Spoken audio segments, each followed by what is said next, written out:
I never planned to ruin my son's life, but when he called me useless in front of everyone, something inside me snapped. I didn't yell. I didn't argue. I just smiled because I already knew exactly how to make him regret it. Welcome to Reddit Toxic Family Telltales channel. New episode every day. Through a lifetime of working hard, building everything from the ground up, and never once asking for a handout, I thought my son would at least give me a little respect. I never borrowed a dime from him. I never leaned on him. But one summer evening at what was supposed to be a cheerful family barbecue, he looked right at me, not with warmth but with disgust, and said, "Stop wasting my money." Loud. Sharp. For everyone to hear. Even the neighbors froze. I remember their eyes shifting away, the awkward silence thick enough to choke on. I didn't say a word. I just stood there, feeling something inside me quietly break. That night I couldn't sleep. And by morning, I knew exactly what I was going to do. Before I tell you what that decision was, take a second, tell me where you're watching from, and please subscribe so stories like mine can reach more people who've been through the same kind of hurt. I retired earlier than most men I knew. Not because I was tired of life or chasing a dream of lazy mornings and golf courses. No. I stepped back because after 40 years of pouring my soul into a small tech business I built from nothing, I realized I'd already given the best of my energy to work. It wasn't some flashy startup or billion-dollar company you'd read about in magazines, but it was mine. And it was enough. I'd always lived simply. I didn't need fancy cars or luxury vacations. My peace came from knowing my bills were paid, my debts cleared, and my independence untouched. When I finally sold the company, I made sure every loose end was tied. My savings could have easily covered me for the rest of my days, not rich but comfortable. And maybe, just maybe, I thought I could spend my last decades surrounded by family. I thought being near them would mean belonging. Turns out I was wrong. It started when my son offered for me to stay with him for a little while. His condo was under renovation, he said. "It'll be nice having you around, Dad." I took that at face value. I wanted to believe him. Maybe this was a chance for us to reconnect, something we never really had when he was growing up. Back then, I was always hustling, trying to keep the lights on and food on the table. I thought, now that work no longer stood between us, we could finally sit down, talk, maybe even laugh again. So I packed light, just 2 suitcases, some worn shirts, a box of old books I still loved, and a small tin of family photos. Some fading at the corners, others so vivid they could still make me tear up. I didn't bring furniture or anything bulky. I didn't want to invade his space, just borrow a little corner of it. From day one, I made sure to carry my own weight. I paid for my groceries without being asked. Sometimes I'd grab extra bread or fruit for the house just because that's what family does. I chipped in for utilities, cleaned my room, never left a mess in the kitchen. I thought that's what respect looked like, being thoughtful, being easy to live with. But slowly I realized something. I wasn't living with my son. I was merely existing in a space he'd already decided didn't belong to me. First, I told myself it was just the adjustment period, that maybe we were both out of practice when it came to sharing a home. When he sighed every time I sat in the living room, I convinced myself it was work stress. When he skipped dinner, I said he must have been busy. I gave him every excuse I could think of because I wanted to believe we were still on the same team. But the silence between us grew louder. His tone started changing, small at first, almost invisible if you weren't listening closely. His sentences got shorter. His eyes stopped meeting mine. He'd walk into the living room, glance around like he was checking for damage, and leave without a word. Sometimes I'd hear him laughing on the phone with his friends, that easy, familiar laugh from when he was younger. But the moment he realized I could hear, his voice went cold. It was as if my existence alone drained the joy from the air. I tried to bridge the gap the only way I knew how, through small acts of care. I'd cook his favorite meal, roast chicken with lemon and rosemary, just like when he was a kid. The smell filled the whole house, warm and nostalgic. He came home, looked at it once, and said flatly, "You didn't have to make all that. I'm not hungry." Then he microwaved a frozen dinner. I sat alone that night, the chicken skin turning soft and gray as it cooled. He wasn't cruel, not exactly. He was indifferent. And somehow that hurt more. Because indifference tells you you're invisible. That your presence means nothing. So I adapted. I made myself smaller, quieter. I stayed out of his way. I spent more time at the park, at the library, sipping coffee in small corner cafes just to give him space. I told myself this was temporary, that once his condo was ready, he'd look back and remember this time fondly. Maybe even appreciate me. But deep down I knew. I could feel it every time I sat alone in that empty spare room, surrounded by boxes I never unpacked. I wasn't his father anymore, not in his eyes. I was just an inconvenience. A man without a foothold, too polite to fight back, too old to demand space. And the cruelest part? I had walked right into it, thinking I was walking toward love. I didn't realize it at the time, but every cold glance, every quiet dismissal, every tiny humiliation was leading me toward a moment that would change everything, not just for me but for him. He thought I was harmless. Just an old man marking time in a house that wasn't his. He believed I had nowhere else to go, nothing left in me but gratitude. What he didn't know was that even old lions have teeth. And mine? Were sharper than he could ever imagine. Started small, the kind of things you could almost shrug off if you weren't paying attention. My coffee jar, always full, started emptying twice as fast. I'd buy it on Monday, by midweek it was half gone. My milk too. I wasn't drinking that much, and I didn't need to ask where it was going. Then came the chair. My one spot in the living room, the place I sat every morning with my paper and coffee. One day it was gone. Moved next to his desk. When I asked, he said, I needed it for extra seating. Just like that. I didn't argue. I just sat somewhere else. And that was exactly what he wanted, to see if I'd surrender something quietly. I did. For now. The games kept coming, each one a little colder than the last. The thermostat turned so low at night that I could see my breath when I woke up. I'd turn it back up, and by morning it'd be freezing again. It wasn't about saving money. It was about reminding me I wasn't in charge of anything, not even my own comfort. My mugs were moved to the highest shelf. My favorite frying pan disappeared for weeks and came back scratched like someone had used it with a metal spatula. My toothbrush shifted on the sink. My towel damp before I even touched it. None of it was an accident. And the silence, that was the cruelest weapon of all. He didn't yell. He didn't insult me directly. He just erased me day by day. When I walked into a room, he'd leave. When guests came over, he didn't introduce me as his father, just called me by my first name like I was some tenant he barely tolerated. Once, someone asked how long I'd be staying. And he said, until I figure something out. Those words hit like a brick to the chest. Figure something out? I had figured out his entire childhood. I'd worked extra shifts to buy the very roof he grew up under. And now I was reduced to an obligation he was planning to get rid of. Then came my birthday. A day I'd long stopped expecting gifts, but a simple happy birthday, that would have been enough. It never came. No text. No call. Nothing. I sat in that cold little room looking at old photos, him as a boy, holding the toy truck I once worked overtime to buy. I used to think love like that was permanent. Turns out it has an expiration date when pride and greed get involved. Each small slight chipped away at me, not my spirit but my illusions. He thought he was testing my limits, wearing me down so when he finally made his real move I wouldn't resist. What he didn't realize was that these little cruelties weren't breaking me. They were sharpening me. Making me patient. Making me watch. And when he finally struck, I was ready. It happened at a neighborhood barbecue, one of those sunny afternoons that smells like charcoal, laughter, and fresh-cut grass. The yard was buzzing with people, old neighbors, his co-workers, even some new faces from down the block. I sat quietly in the corner, smiling when someone waved, not wanting to intrude. When I heard they were running low on food, I stood up, old habits die hard, and said, I'll go grab a few more things from the store. My treat. A simple offer. Nothing more.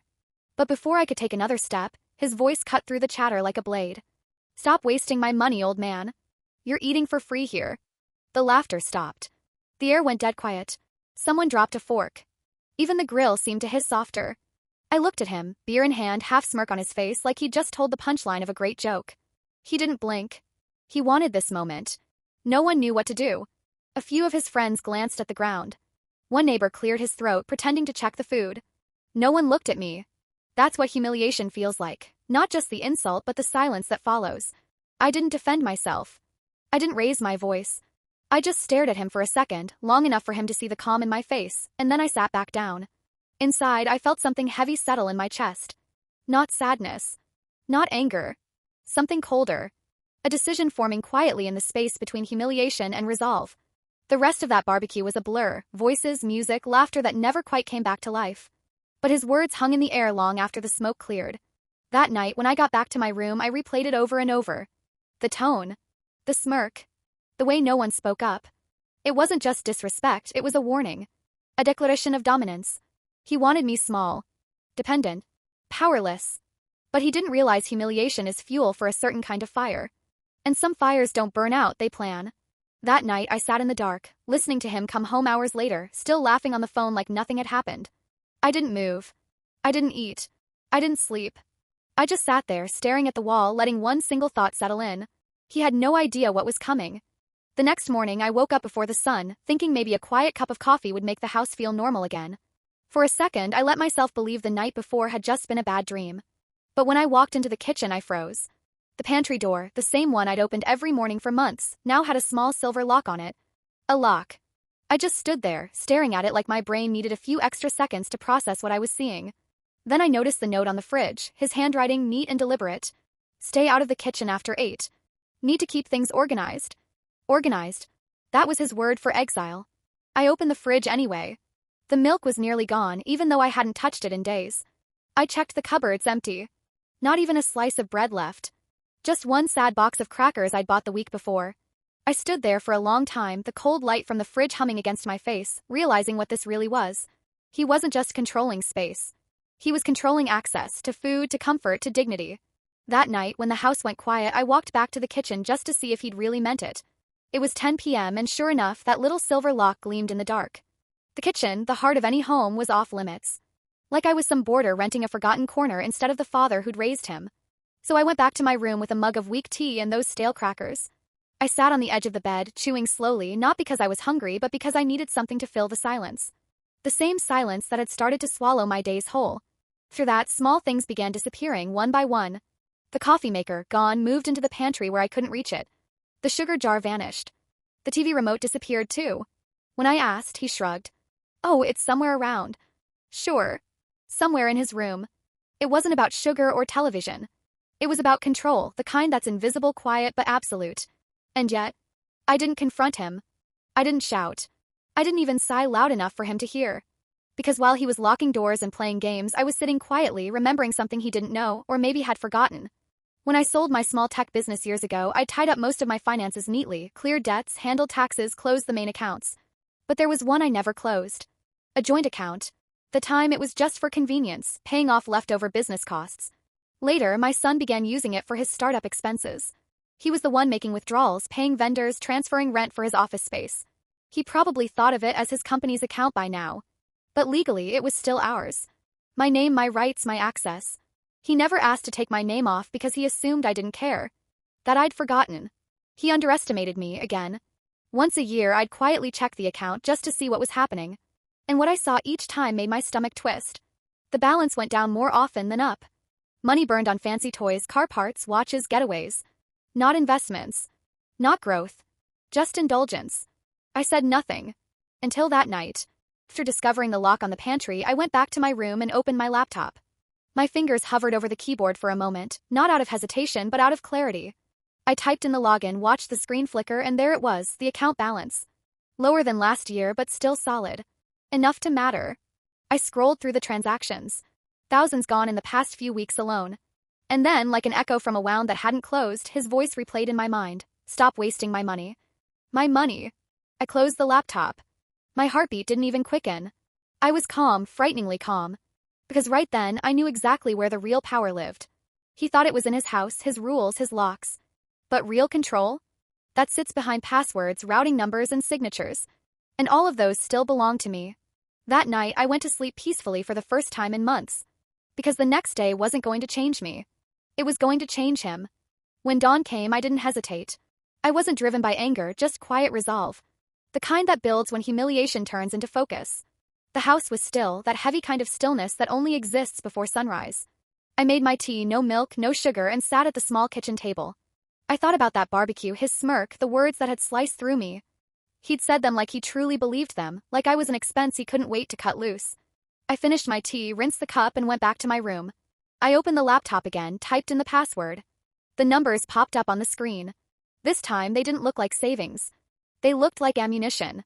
$1,800 on a custom exhaust system. $600 at a luxury watch shop. $4,200 for flights and hotels. Not a dime of it necessary. Not a dime of it earned by him alone. That's when it hit me. He could live like this because I let him.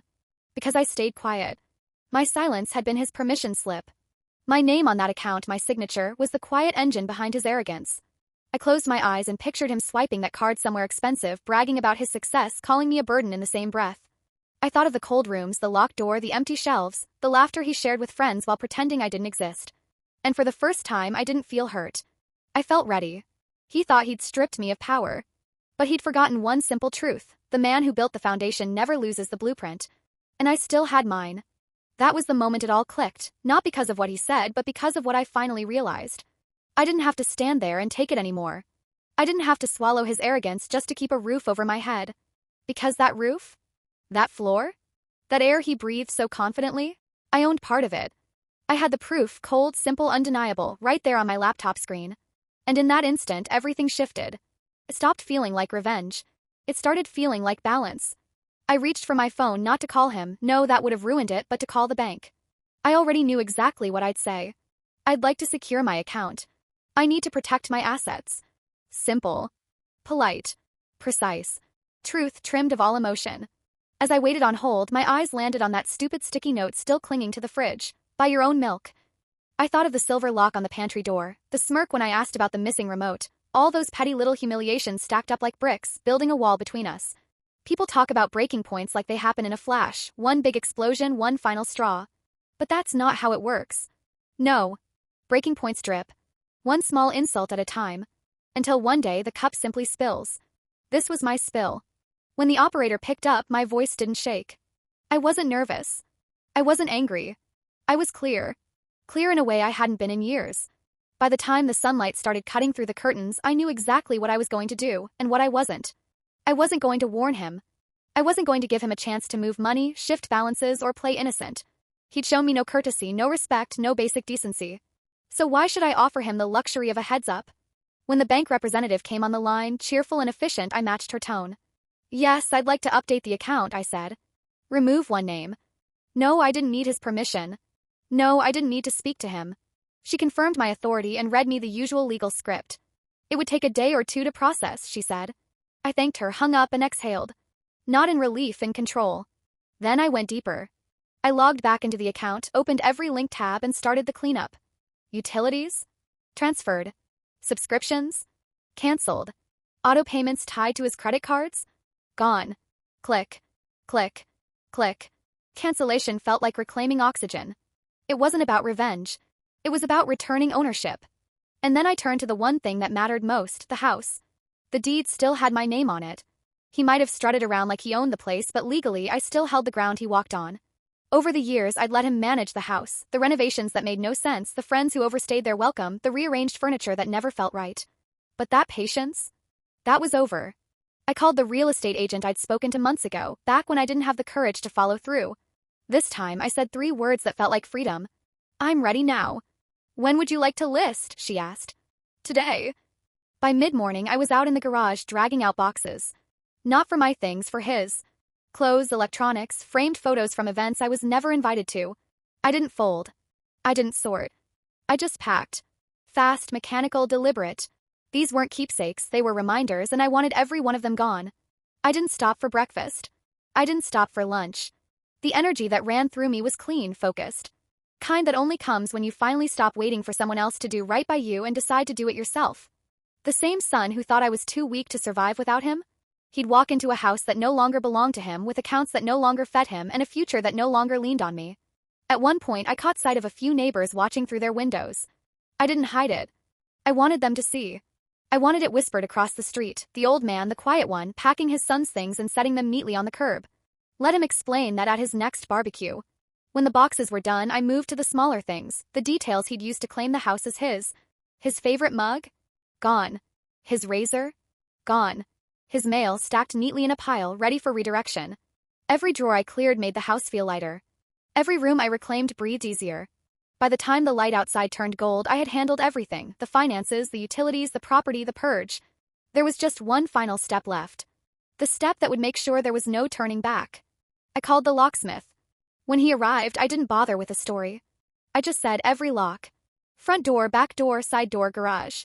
He nodded, no questions asked. The sound of the drill bit biting into metal echoed through the quiet house. Sharp. Final. Almost ceremonial. When he handed me the new keys, I didn't count them. I just slipped one into my pocket, set the rest in a little wooden box by the door, and thanked him. I didn't leave a note. I didn't send a text. When he came home, and he would, the locks would do the talking. The silence would say the rest. By the end of that day, I was sitting right back at the kitchen table where it had all started that morning. No tea this time, just a glass of water. My laptop was closed. My phone was face down. My hands were steady. There was no adrenaline left. No triumph. No regret. Just calm, the kind that comes when you finally take back what's been slowly stolen from you. He'd taken my peace, my space, my dignity, piece by piece. And in one single day, I took it all back. When the last light faded and the house settled into its new silence, I leaned back in my chair, closed my eyes, and smiled. Because the next time he tried to call me a burden, he'd have to do it standing on the other side of a locked door. The first sign that he'd figured it out wasn't a phone call. It wasn't shouting. It wasn't even words. It was the sound of tires biting into the driveway, too fast, too sharp, the way a man drives when something has gone wrong. I didn't move. I stayed at the kitchen table, hands wrapped around the same glass of water I'd been sipping all morning. The ice had melted hours ago, but it didn't matter. I just sat there waiting. 10 seconds passed. Then came the sound, his key sliding into the lock. A short metallic scrape, followed by that beautiful click of resistance. He tried again, harder this time. I could almost feel his confusion bleeding through the wood. Key jammed, half-turned, and stopped. The handle rattled. Then came the knocking. Not gentle, not curious, angry. Heavy, uneven hits that echoed down the hall like thunder. I didn't answer. He circled the house, side door, back door, even the garage. Each attempt ended the same way, a lock that wouldn't turn, a door that wouldn't yield. I imagined his face, not panic but calculation. That cold, focused look he got whenever he was losing ground but didn't want to admit it. He wasn't just angry that I'd locked him out. He was trying to measure how much control he'd lost before I'd even let him realize it. For the first time in a long time, he was on the outside. He didn't shout my name. He didn't beg. That wasn't his style. No, my son was the kind who retreated when cornered, who'd lick his wounds in silence before finding a new way to strike. So when I finally heard the sound of his car reversing down the drive, I knew better than to think the silence meant it was over. Silence with him was strategy. So I didn't waste it. The moment the sound of his engine faded, I picked up the phone and called my lawyer. I told her everything, what I'd done, what was in motion, what I wanted locked down before he could twist it into a story that served him. She didn't hesitate. Within hours, I had legal drafts in my inbox, clean, airtight, unshakable. I read them twice, signed without a single pause, and sent them back. 2 days later, his first counterattack arrived. Not a visit. Not a call. A letter. Thick envelope, expensive paper, the kind meant to intimidate. His attorney's name printed at the top, the contents below filled with carefully worded venom. Accusations. Demands. Entire paragraphs painting me as unstable, irresponsible, even unfit. I read every word. Twice. Not because I believed a syllable, but because I wanted to understand his playbook. This was how he'd always operated, twist the truth before anyone else had time to check it. Paint himself as the victim. Control the narrative. But not this time. I didn't take the bait. I didn't write a fiery response or make a scene. My lawyer sent back 1 page. Everything contested. Nothing conceded. By the end of that week, the neighborhood gossip started to hum. People noticed, of course. The boxes that had sat on the curb. The locks replaced. The son who suddenly wasn't coming by anymore. Neighbors asked careful questions in that half-sympathetic, half-curious tone people use when they're dying for a story. I gave them none. Let them guess. Let him explain why his own father had locked him out of a house he used to brag about owning. Let him spin the story however he wanted. I was done narrating his version of events. Soon the calls started. Blocked numbers. Unknownities. Short voicemails, some silent, some with that soft, practiced voice he used when he was trying to sound calm and reasonable. I knew that voice.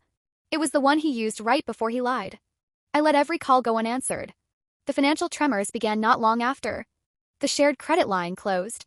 The automatic transfers gone. The business payments he relied on halted. He scrambled. I could see it in the bank notifications that stopped showing his withdrawals.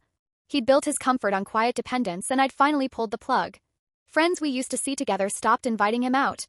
Maybe they didn't want to take sides. Maybe they just didn't like the story he was selling. Either way, his social circle shrank faster than his bank balance. I didn't celebrate. I didn't even smile. This wasn't about revenge. It was about release. For years I'd carried the weight of his moods, his control, his quiet manipulations. I'd grown so used to that pressure, I'd forgotten what it felt like to live without it. And then one morning I walked through the house and realized it was gone. No trace of him. No clothes in the closet. No echo of his voice. Not even the faint smell of his cologne that used to hang in the hallway. Just air. Still. Clean. Mine. The silence didn't feel heavy anymore. Felt earned. He didn't stop trying, of course. Men like him rarely do. They circle. They test. They send new messages from new numbers. But each time there was less for him to grab onto. Less of me left to manipulate. And eventually his efforts slowed. The noise faded. Chaos dulled. Until one day I realized there was nothing left to defend. That was the day I truly understood what I'd done. I hadn't just removed him from my accounts or my house or my daily routines. I'd removed him from the part of myself that once believed I had to keep earning his love. And in doing so, I'd finally taken back the one thing he'd never expected me to find again, my peace. The real shift didn't happen the day I changed the locks. It happened weeks later, long after the dust had settled in the slow, still mornings when I expected regret to come knocking and it never did. I thought there'd be some kind of emotional recoil, some crash that would hit me once the adrenaline wore off. But there wasn't. There was only calm. Quiet so steady it felt foreign at first.